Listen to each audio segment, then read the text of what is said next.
अरे भाई, जब तक तुम्हारा शरीर स्वस्थ है, जब तक ये वृद्धावस्था तुम्हें अपनी लपेट में नहीं ले रही है, जब तक तुम्हारी इंद्रियों में शक्ति है, तब तक हम उनके चरण सेवक है। जैसे चाहे वैसे रखें, पूर्ण रूप से समर्पित हो जाओ। अपने भरण पोषण की बिल्कुल चिंता त्याग दो। अपने शरीर को अपना मत मानो। अपने को जब प्रभु के चरणों में अर्पित कर दिया तो जैसे रखिए। सबसे ज्यादा आसक्ति जब यौवन अवस्था का प्रभाव होता है तो अर्धांगिनी में होता है। अरे भाई, जब तक तुम्हारा शरीर स्वस्थ है, जब तक ये वृद्धावस्था तुम्हें अपनी लपेट में नहीं ले रही है, जब तक तुम्हारी इंद्रियों में शक्ति है, तब तक तुम अपने भगवत प्राप्ति का उपाय कर लो। क्योंकि आयु का कोई भरोसा नहीं है कि आप जवान हो तो बुढ़ापा आएगा ही आएगा। नहीं, हो सकता है अगला मिनट, अगला पहर, अगली रात, अगला प्रातः हमारी मृत्यु का हो।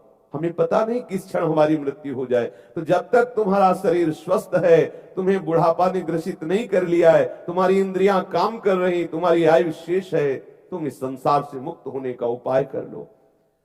नहीं तो आग लगने पर कुआं खोदना जैसे मूर्खता है, ऐसे ही भयानक रोग से ग्रसित हो गए, या कोई अंग भंग हो गया, कोई भारी विपत्ति आ गई, भजन नहीं बन पाएगा। उस समय मन उसी में आसक्त हो जाएगा। उसके पहले जब आप स्वस्थ हो तो मन को प्रभु में लगा लो। पर होता उल्टा है। जब मन ये देखता है शरीर स्वस्थ है तो भोगों में लगता है, और जब विपत्ति दुख आता है तो उसका चिंतन करता है। भजन का तो कहीं ये अवसर ही नहीं देता। समस्त महल, मकान, कोष, खजाना, ऐश्वर्य, भोग आदि का त्याग करके, कैसे त्याग करके? बमन की भांति त्याग करके श्री वृंदावन धाम का वास स्वीकार किया। संसार सुख ये विचार करके कि ये झूठे हैं, माइक हैं, फिर जीवन में कभी उनको भोगा नहीं, कभी उनको स्वीकार नहीं किया। भगवत इच्छा से शरीर निर्वाह करते, जैसा प्रभु विधान बना देते उसी के अनुसार जीवन निर्वाह करते। जो कुछ प्राप्त हो जाता, जथा लाभ संतोष सदा। श्री वृंदावन धाम में वास के लिए पूर्ण लाडली लाल के आश्रित हो जाए। ऐसा भी ना हो कि हमारे हृदय में मांगे हो कि ऐसा हो ऐसा हो। जैसे मेरे लाडली लाल रखे, महलों में रखे, चाहे झोपड़ी में बांध दे, पूर्ण समर्पित हो जाओ। अपने शरीर को, मन को, अपनी चेष्टाओं को उनके अधीन कर दो। फिर देखो वो कैसे रखते हैं। हम उनके चरण सेवक है। जैसे चाहे वैसे रखें, पूर्ण रूप से समर्पित हो जाओ। अपने भरण पोषण की बिल्कुल चिंता त्याग दो। अपने शरीर को अपना मत मानो। अपने को जब प्रभु के चरणों में अर्पित कर दिया तो जैसे रखे, भूखे रखे, छके रखे, चाहे जैसे रखे। जब ऐसी भावना, जथा लाभ संतोष सदा, काहो सो कछु न चाहोंगो। गोस्वामी तुलसीदास जी कह, जथा लाभ संतोष, जैसे मेरे प्रभु रख रहे, जोई जोई प्यारो करे सोई मुई भावे, वैसे हम राजी रहे। कभी किसी से याचना न करें, कभी किसी से ऐसी बात न करे कि हमारी व्यवस्था कर दे। मेरी व्यवस्था बने तो मेरे लाडली लाल से बने। वो जैसे चाहे, मेरा जीवन, मेरा मन, वचन, कर्म सब उनके अधीन है। ऐसी भावना धाम में रखनी चाहिए। प्रिया प्रीतम के द्वारा पोषित होना चाहिए। कभी ऐसी भावना न हो कि अमुक के द्वारा मेरा पोषण हो रहा है। नहीं, वो अमुक निमित्त हो सकता है, लेकिन मेरे प्रिया प्रीतम के द्वारा ही भरण पोषण हो रहा है। ऐसी भावना रखनी चाहिए। जो भगवत अनुरागी जन है, बड़भागी जन, जो इस जन्म में भगवत प्रेम प्राप्त करना चाहते हैं, यदि सांसारिक सुखों को आप अपनी ज्ञानेंद्रियों के द्वारा सेवन करेंगे, मन से सांसारिक विषयों का चिंतन करेंगे, तो किन इंद्रियों और मन से आप भगवत आराधना करेंगे? इन झूठे सुखों को तो बहुत भोग लिया, इन नेत्रों से बहुत रूप देख लिए। एक बार तो निश्चय करो कि ऐसी विचित्र जोड़ी को देखूं। एक बार तो निश्चय करो, क्या है नाम में सुख, क्या है प्रभु की लीला में सुख, ये क्या है सच्चिदानंद सुख। एक बार तो जिज्ञासा करो। एक बार तो हृदय में प्रश्न खड़ा करो मन के सामने कि अरे मन, बहुत भोगा लिया, बहुत बार देखे, एक बार तो तू मेरा साथ दे। एक बार तो देखो कैसे हैं प्रभु श्री कृष्ण, कैसी है हमारी किशोरी जी, कैसा है इनका अद्भुत विलास। एक बार तो मेरा साथ दो। अगर आप इस मन के अनुकूल चलते रहते, तुम्हें बार बार नष्ट करता रहेगा। इस मन के साथ हट का व्यवहार करना होगा कि नहीं, अब लो नशानी, अब ना नशई हो। लेकिन जो भगवत अनुरागी जन है, वो भूल करके भी कभी विषय सुख को स्वीकार नहीं करते हैं। जिस प्रकार से कोई वमन कर दे तो उसे देखता नहीं है। वमन का स्मरण मात्र ही हृदय में अप्रसन्नता पैदा करता है। ऐसे जो हरिचरण अनुरागी भक्त जन है वो संसार के भोगों का चिंतन भी नहीं करते। यदि कहीं संयोगवश उनकी स्मृति में आने लगे तो उनका हृदय व्यथित हो जाता है, उनके हृदय में व्याकुलता होने लगती है, ये क्या मैं चिंतन कर रहा हूं। जो भगवत मार्ग में चलता है उसको इनका त्याग आंतरिक राग से हटना ही पड़ता है। भले आप बाहर से परिवार में हैं, नहीं इतनी आपके अंदर सामर्थ्य आई है, पर आंतरिक राग त्यागना पड़ेगा। यो दुस्त्यजान दार सुतान सुहृदाज्यम हृदय स्पृशः जहौ युवैव मलवद्दुत्तम श्लोक लालसः। जिसके हृदय में उत्तम श्लोक प्रभु से मिलन की लालसा जग जाती है तो मल के समान, जैसे विष्ठा त्यागने के बाद कोई उसे ऐसा गर्व नहीं करता कि आज मैं इतना विष्ठा त्याग के आया हूं, उसकी स्मृति भी नहीं करता, उस त्याग की कहीं स्मृति भी नहीं करता, विष्ठा की तरह। ऐसे ही संसार के संबंध और भोगों का मलवत त्याग करके, वमनवत त्याग करके, क्या क्या बोले, सबसे ज्यादा आसक्ति जब यौवन अवस्था का प्रभाव होता है तो अर्धांगिनी में होता है। ये राग अंदर अगर है तो प्रीतम के प्रति कैसे राग होगा। ये माया का प्रबल आकर्षण है, पुरुष का आकर्षण, स्त्री शरीर पर स्त्री शरीर का आकर्षण पुरुष पर, ये प्रकृति पुरुष का ऐसा बंधन है, बिना भगवत चरणारविंद के बल के कोई इसे काट नहीं सकता। अगर जरा सी चूक हुई तो ये आकर्षण परास्त कर देता है। इसीलिए लिखा है दुस्त्यजान दारान, बड़ा दुस्त्यज, बड़ा छोड़ना कठिन है।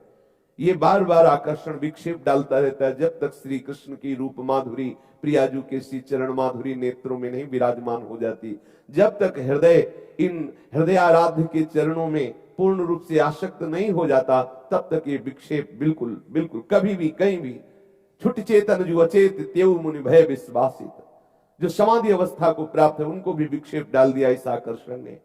इसीलिए दुस्त्यजान, ये बहुत ही कठिन है त्याग पाना, पर ये सब कठिनता उसके लिए सरल हो जाती है जो भगवत चरणारविंद का आश्रय ले लिया।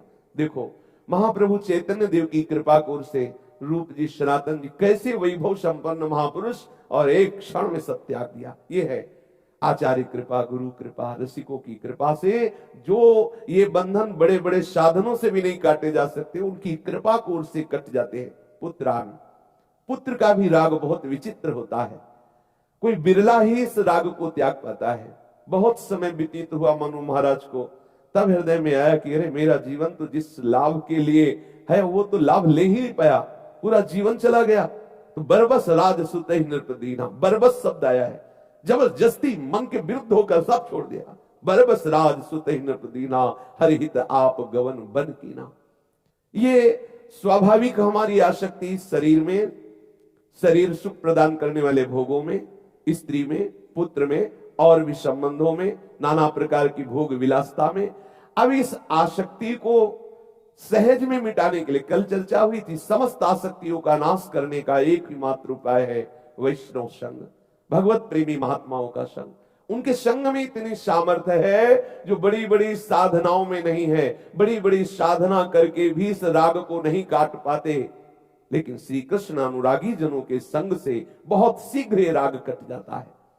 स्वयं श्री भगवान स्वीकार करते हैं और गोपी जनों से कहते हैं कि ये जो गृहस्थी की बेड़ी है, ये जो मोह ममता की बेड़ी है, बड़े बड़े योगी जन भी नहीं काट पाते। उन सब ममताओं को तुम मिटाकर हमसे प्यार किया, हमसे प्रेम किया, हम जन्म जन्म तुम्हारे ऋणी हैं। ठाकुर जी कहते हैं जो आई सुतनारी, समस्त जितने भी हमारे संबंध है उनको सबको छोड़ करके तुम प्रभु कह रहे मैं तुम्हारा ऋणी हूं।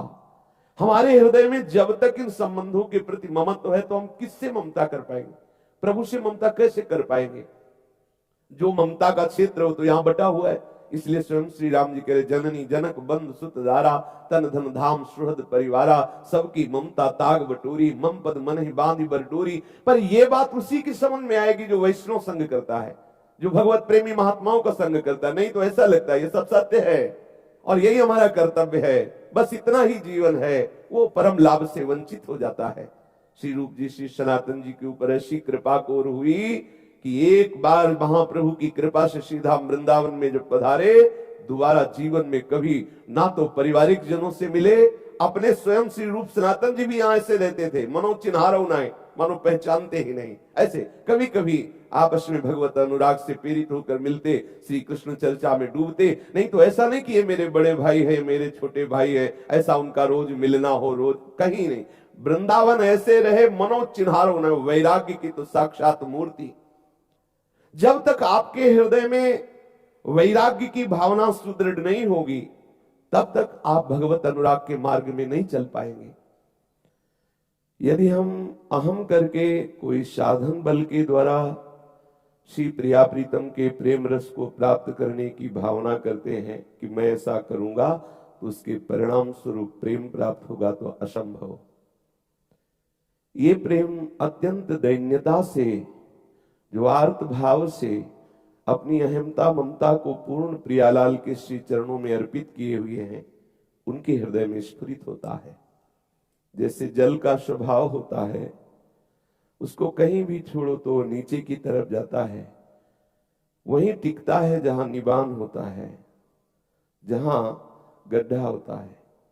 ऐसे ही हमारा हृदय यदि अहंकार के टीला युक्त है, तो इष्ट कृपा गुरु कृपा से यदि प्रेम आए भी तो बह जाएगा, टिकेगा नहीं। टिकेगा वहीं जहां निबान अर्थात दैन्यता है। और ऐसी दैन्यता प्रिया प्रीतम को बहुत प्रिय है, जिसमें हृदय में किंचन मात्र कहीं अहम न हो। श्री ध्रुवदास जी कह रहे हैं, सबय अंग गुणहीन हो, ताको जतन न कोई, एक किशोरी कृपाते जो कछु होई सो होई। मैं तो समस्त अंगों से हीन हूं, जिधर भी दृष्टि डालता हूं ऐसा कोई बल नहीं दिखाई देता जिससे हम दावा पेश कर सकें कि लाडली जू देखो मैंने ये किया तो इसके परिणाम स्वरूप आप मुझे मिल जाएं, आप अपने चरणों का प्रेम दे दें। जब देखते हैं तो यही दिखाई देता है कि मुझे घसीटा गया है, मुझे प्रपंच से, इस भोग दलदल से, इस माया प्रवाह से मेरी लाडली की कृपा ने घसीटा है। मैं कहीं नहीं हूं इसमें निकलने में, वो मुझे कृपा करके निकाल रही है। तो क्या दावा करें? हृदय और द्रवित होता चला जाता है, कितनी कृपा, कितनी कृपा, ओहो ओहो भाग्य। ऐसा श्रीधाम वृंदावन कृपा देश है। यहां का उपासक कृपा बल से अद्भुत रस को प्राप्त होता है। श्री वृंदावन की रज का सेवन करते हुए, रसिकों का संग करते हुए वाणियों में जब रति हो जाती है, तो आचार्य गुरु कृपा प्रदत्त मंत्र और वाणियों के प्रताप से हमारा देहाभिमान नष्ट हो जाता है। ये जो देह भाव है कि मैं स्त्री हूं पुरुष हूं, इसका नाश हो जाता है, इसकी स्मृति का लय हो जाता है, और एकमात्र प्रियालाल की दिव्य सेवा में निरंतर रहने की सामर्थ्य वाला भाव देह प्राप्त हो जाता है। कितना महान रस है। श्री ललिता जी के अवतार श्री स्वामी हरदास जी महाराज देखो कैसे कह रहे हैं, प्यारी जी के समीप ललिता स्वरूप से है और प्यारी जी से कहे। ये प्रत्येक शरणागतों को पूर्ण रूप से ये रस, ये सौभाग्य प्राप्त होता है। जो श्री धाम वृंदावन की रज का सेवन, रसिकों का संग और आचार्य शरणागति, आचार्य प्रताप से उदित जो निकुंज रस का सिद्धांत और नाना प्रकार के भावों के द्वारा अपने केवल आराध्य देव बिहारी बिहारिन जू में चित्तवृत्ति लगाना है, इसके परिणाम स्वरूप ये सौभाग्य सबको मिलता है।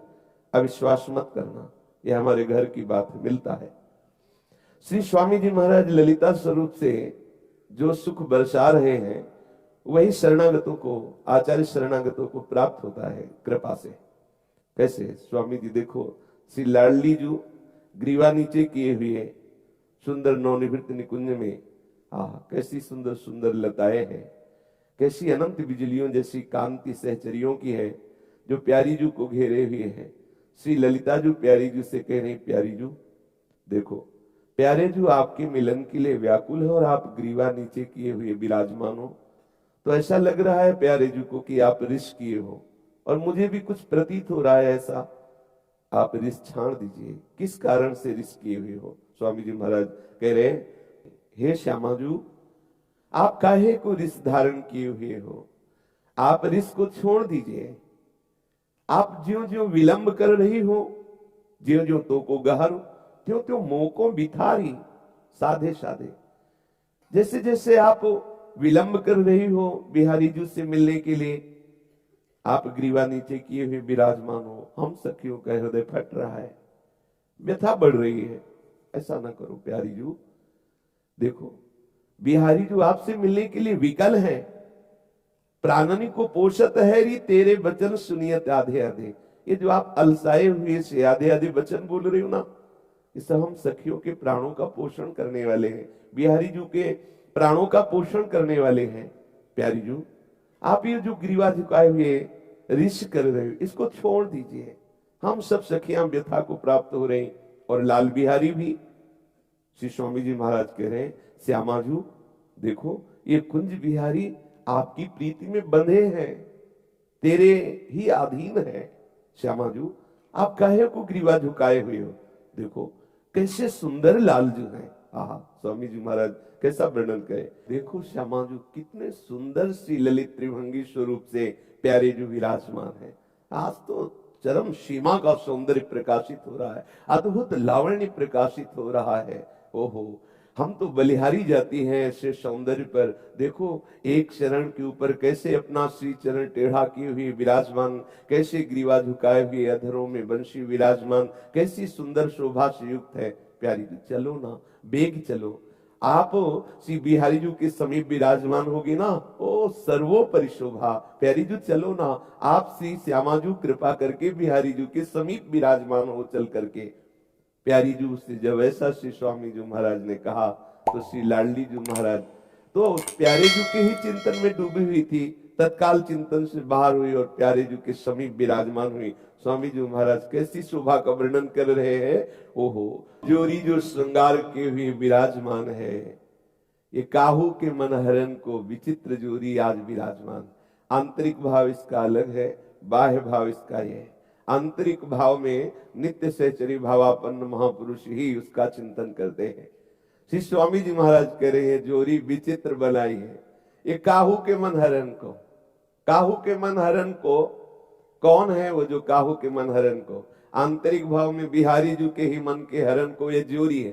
कौन सी जोरी है? वो आंतरिक चिंतन में है प्यारी जू के वो महारस सिंधु स्वरूप, अद्भुत विश्व मोहन त्रिभुवन मोहन लाल जू को भी मोहित कर लेने वाले वो अमृत फल, वो जो प्रेमामृत रस से भरे हुए हैं, वो जोरी जो उज्जवल और श्याम वर्ण का श्री लालजू महाराज के अंदर आकर्षण प्रकट कर रही। ये आंतरिक सहचर्यों का चिंतन, बाह्य वहां प्रवेश नहीं है।